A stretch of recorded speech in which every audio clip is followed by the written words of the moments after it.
Willkommen bei der Lately Show mit mir, Florian Streletz. Kommen wir zu unserem Thema heute Abend und wie immer, wenn sich die Staffel so langsam dem Ende zuneigt, kümmern wir uns in den letzten Wochen um ein Thema, worum es sich letztlich das ganze Jahr irgendwie gedreht hat. Und dabei meine ich nicht etwa die eine Frage, warum Leute sich mit Klopapier eindecken. Nur bevor wir loslegen, vergiss bitte nicht den Abo-Button zu drücken und die Glocke, denn jedes Mal, wenn die Show ein Abo mehr bekommt, dann wird ein Klopapierhamsterer verwandelt in einen Hamster. Und wenn du die Show zu Ende geschaut hast, dann wirst du mir das sogar glauben. Aber kommen wir jetzt zu unserem Thema, denn heute Abend soll es um Verschwörungen gehen. Ich bin zwar nicht Jonathan Frakes, aber die vermutlich bekannteste Verschwörungstheorie hat hiermit zu tun. Als die 3000 Tonnen schwere Rakete am 16. Juli 1969 ihre Reise ins All antritt, hält die ganze Welt den Atem an. Rund um den Globus verfolgen die Menschen das Spektakel.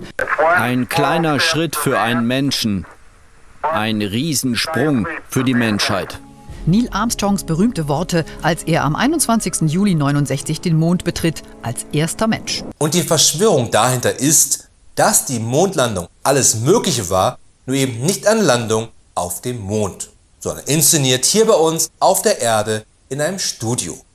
Nur ist die Annahme, dass das hier alles auf der Erde gedreht wurde, totaler Bullshit. Denn um so eine Sache wirklich auf der Erde zu filmen, braucht man verdammt viele Menschen.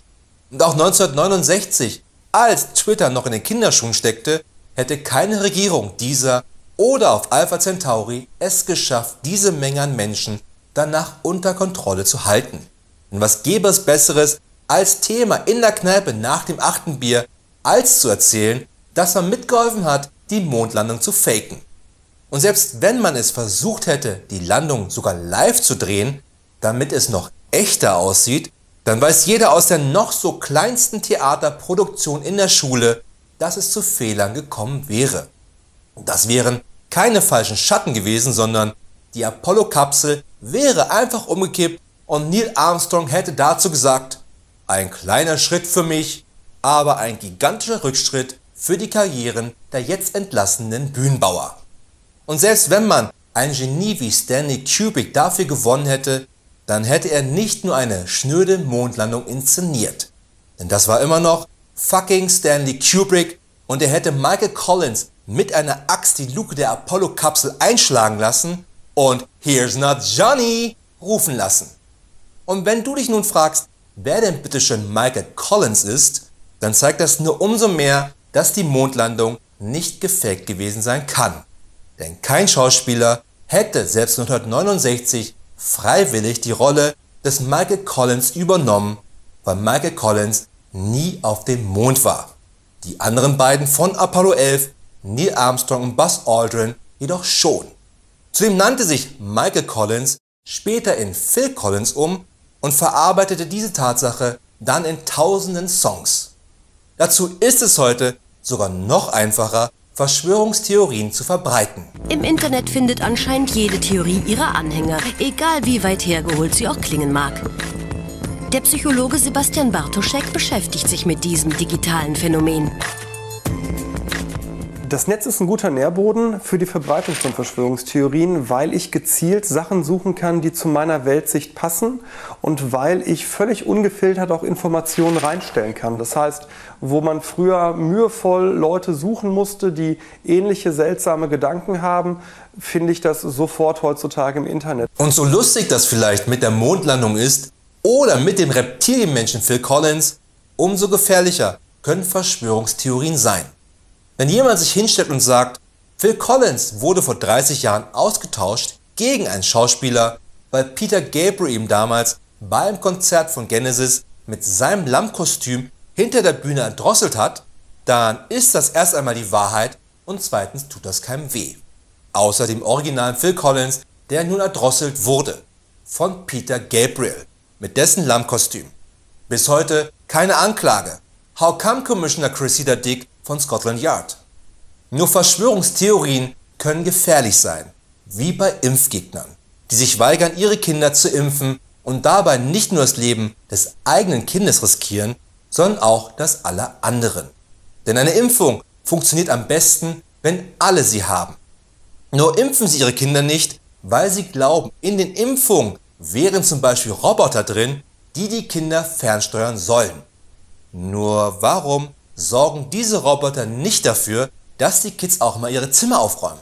Meine Füße haben schon 5 extra Hornhautschichten entwickelt, wegen der vielen kleinen scheiß Legosteine, in die ich in meinem Leben schon getreten bin. Der Grund, warum trotzdem immer wieder Menschen auf Verschwörungen reinfallen, liegt auch hieran. Das Internet und seine Technik verstärken das Problem.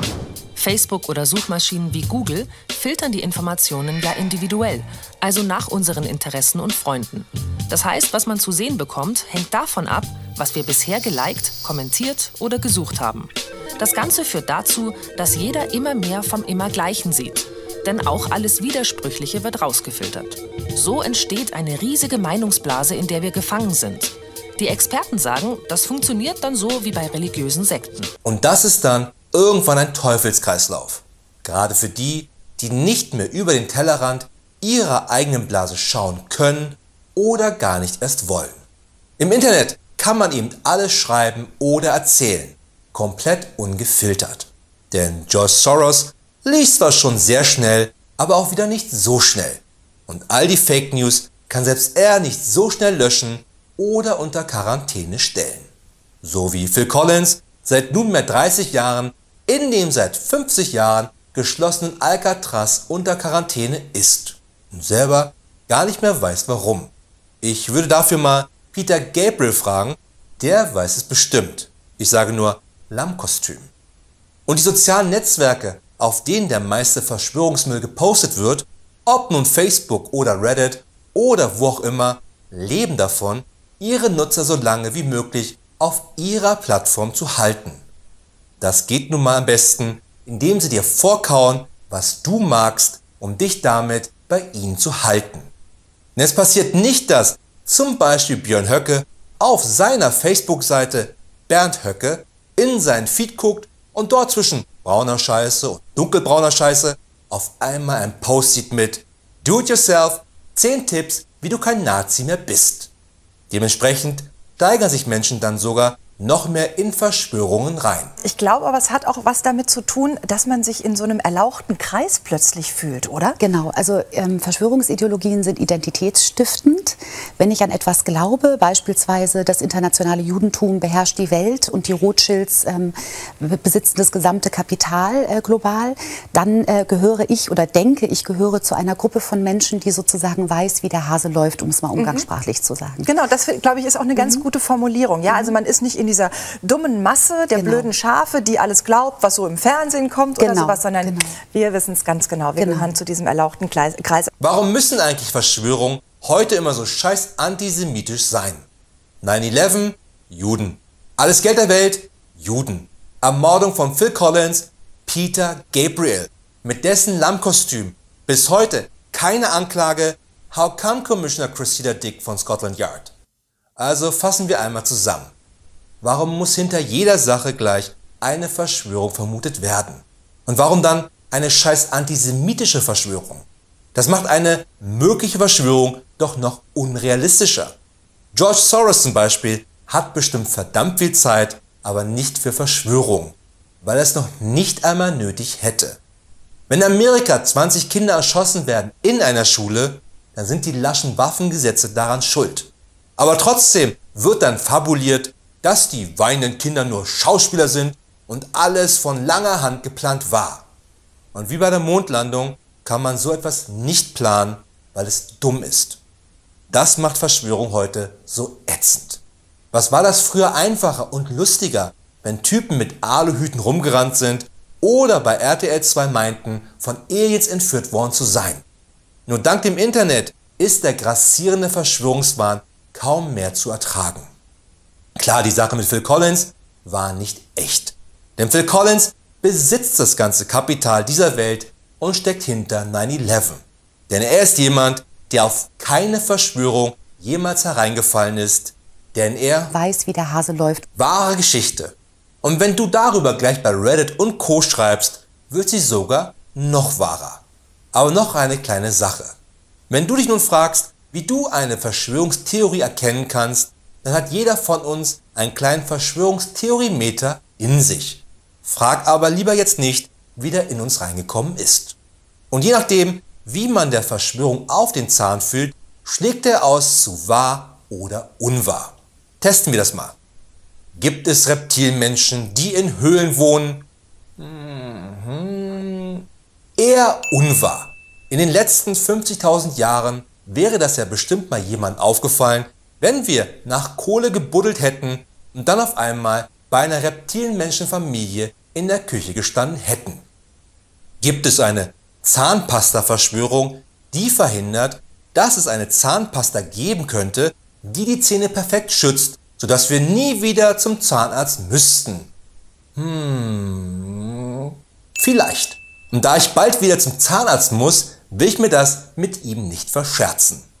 Gibt es einen geheimen Bevölkerungsaustausch in der Bundesrepublik Deutschland, bei dem Abermillionen Bundesbürger ausgetauscht werden gegen Ausländer, Flüchtlinge, Nicht-Biodeutsche, Fremde? Hier wird's jetzt interessant. Denn nächste Woche ist das genau das Thema der Show. Und mit dem, was wir herausgefunden haben, kann es sogar sein, dass nach nächster Woche, also von heute gesehen übernächster Woche, alle deutschen Regierungen bis hin zu Karl dem Großen ihren Rücktritt anbieten müssen. Aber das erst nächste Woche. Das war's wieder von der Show für heute, aber keine Sorge, wir sind wieder am Freitag mit den Lately News. Bis dahin eine gute Nacht und viel Glück da draußen.